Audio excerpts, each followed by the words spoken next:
Lighting up the way. Valley Electric Association. And of course, we had our traditional Thanksgiving Day oven fires, and so we responded to several of them during the course of the day. We also had the opportunity to travel to some motor vehicle accidents in and out of the area as part of mutual aid assignments, including Amargosa for an all-terrain vehicle accident, which we flew that patient directly to UMC Trauma.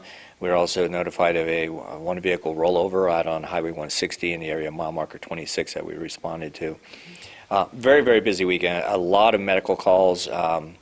It's typical this time of year. A lot of investigations resulting from the use of, space heaters and other things that we discussed in a previous segment. Also, got to be careful if you're putting up those Christmas lights. Those type of falls are happening this time of year, right? You bring up a great point because we've already been on numerous falls within the last several days, and some resulting in pretty serious injuries. And so be very careful. Make sure that you have a family member with you at the time that you're hanging up these lights, because we've seen in the past where sometimes people are outside hanging up things and they don't have anybody around them to get help. Yeah, at least keep your cell phone with you. Keep some kind of mechanism so if you do fall. We've had an increase in the number of dependent alarms, and we are receiving those type of activations from fall victims on a regular basis.